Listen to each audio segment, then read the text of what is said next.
Well, ladies and gentlemen, thank you for coming out today. This is an incredibly exciting day for the city of Harrisburg. Lots going on. Just came from another groundbreaking event in the downtown, and here we are in Home Manor at our current aquatics facility to make the announcement that we are proposing spending $13 million of American Rescue Plan funds to completely reconstruct and rebuild our two pools.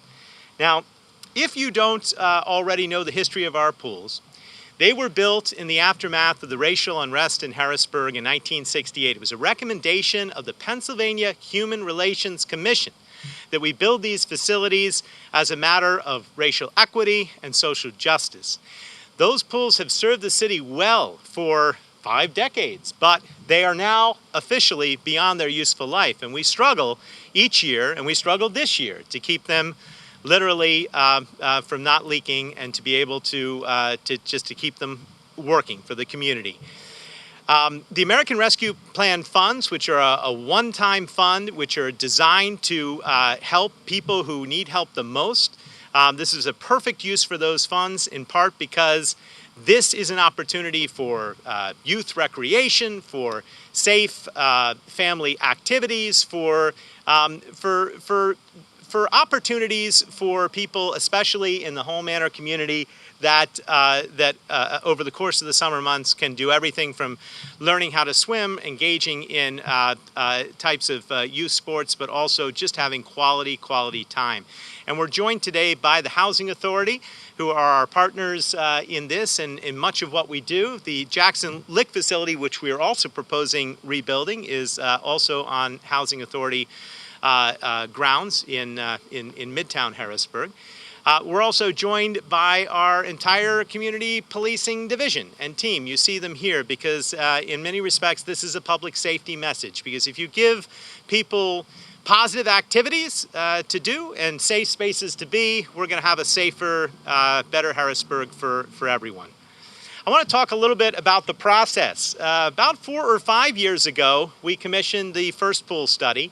It was after I took office. Before I took office, the pools had been closed under Mayor Thompson. We brought them back, but it was basically with duct tape and everything that we had on hand. And we commissioned a study very early on to look at what it would cost to rebuild the pools. And when those numbers came back, and maybe they seem like large numbers, but when they came back at $12, $13 million, even at that time, we knew that this was something that we just didn't have the resources for. And we also didn't have access to the credit markets to be able to borrow for the pool. So we sort of put those plans on the shelf. We looked at a variety of potential grant funding for them, but they didn't go much further than that.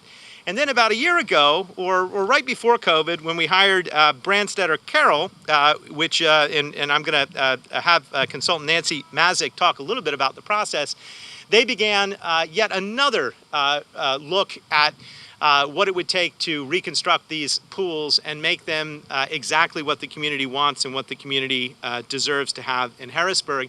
And the difference now is that we can afford to pay for them. The resources are already sitting in the city's bank account. We have about $24 million that were transferred from the federal government. We have a certain amount of time to spend that money, and that time coincides perfectly with our plan for construction of these pools. We're proposing this today, and we're announcing a survey, a really easy to do survey for the public to give their input on some of the features they'd like to see for the pools. You can take that survey yourselves, media, before you leave. You can do a sort of physical type of survey, but we also have QR codes to the online survey. There are links in the press release that went out. We're going to get feedback, and over the course of the next month, and then with the budget presentation to council at the end of November, we will propose the final designs, and council will have its own process in allocating these funds. $13 million is a little more than half of what we have received already, and it is the complete reconstruction of 2 separate pools. So we're calling them aquatic facilities because it's not just a pool. There are spray park components in each, and as you'll see from the designs, it's really exciting stuff. I'm going to talk a little bit more about public engagement and about the overall budget and costs, but I do want to introduce Nancy Mazik, She is responsible for the survey and some of the designs which you see before you. So Nancy, please take the podium. Thank you, Mayor. Again, I'm Nancy Nozick from Branstetter Carroll. We are a firm of architects and engineers, and we have designed over 140 pools in the last 40 years of our existence. And we work all over the country with communities just like yours who have pools that are at the end of their useful life, and they really need help trying to envision what they can do to revitalize them and replace them. So we started working with the city last February, and we've done an assessment of each of the pool facilities. We've done an assessment of the city demographics and the demographics surrounding each of the pool sites. We've looked at swimming pools in other surrounding communities and what they have to offer. And it brought us to a point where we have put together some concepts and done some illustrations of those concepts that share what could be at each of the pools. They both include new pool houses, new bodies of water that include modern amenities of a zero depth entry, so it's kind of like a beach, and lots of aquatic play features, deep water as well, lap lanes, and also the splash park elements that the mayor suggested. So at the point we're at right now, we really need to get response from the community to get some feedback and to hear what the community really wants and what's important to the community. We want to make sure these are facilities that serve the people who live here, all ages, and for everybody to enjoy and share in community at the pools. So I am going to be around multiple places this weekend and next weekend, and we have a list of them here where we're going to be at the Broad Street Market. We're going to go to the Rebirth event at City Island on Saturday. So we'll be around. I have these buckets here, if you will. We call it voting with dollars. If you come out to see me, I will give you 10 $100 bills. They're only good in these buckets. You can't use them anywhere else. But the idea is that you can decide where you want the money spent and to prioritize what activities and what kinds of elements you would like to see in the pools. That's just to supplement the survey that we have online that is open to everybody and easy and quick to do. So with that, we encourage you all to get engaged in our effort here and really tell us what you think, so we really make this the right facilities for the city of Harrisburg.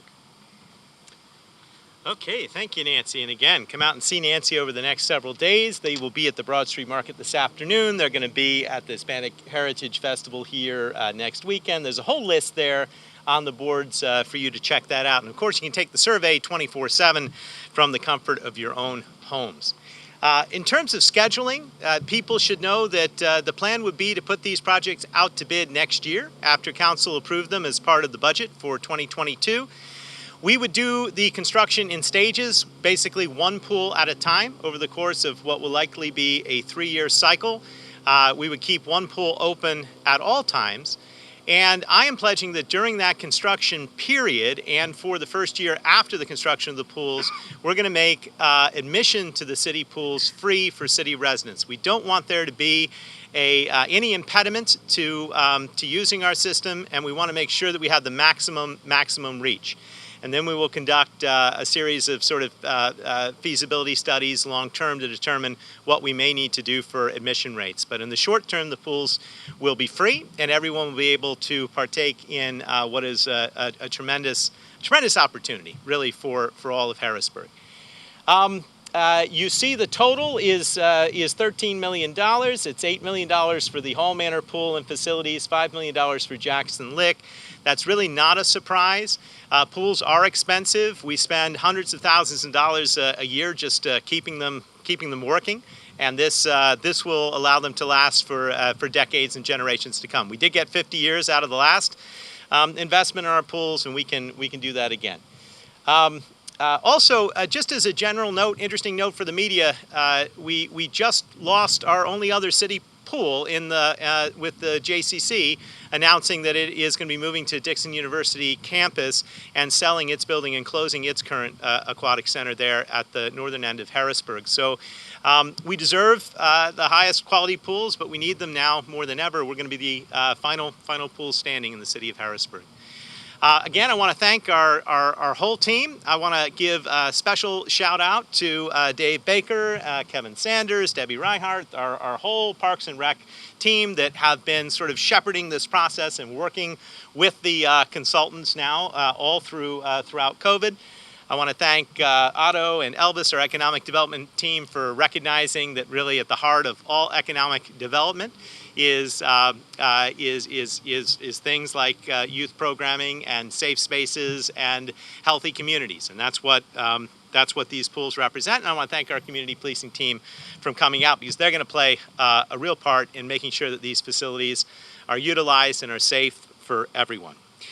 We will have an announcement to come on our proposal for spending the remaining dollars that we've received for the American Rescue Plan. That includes a guaranteed income program, which we will be launching here in the weeks to come. But we wanted to start with the pools because this is a culmination of years of study, research, and we wanted to get as much attention as possible to the survey over the next month, so that we'll have those results in before the budget is proposed at the end of November. So thank you for coming out, and if there are any questions, I or our consultant or others would be very happy to take them.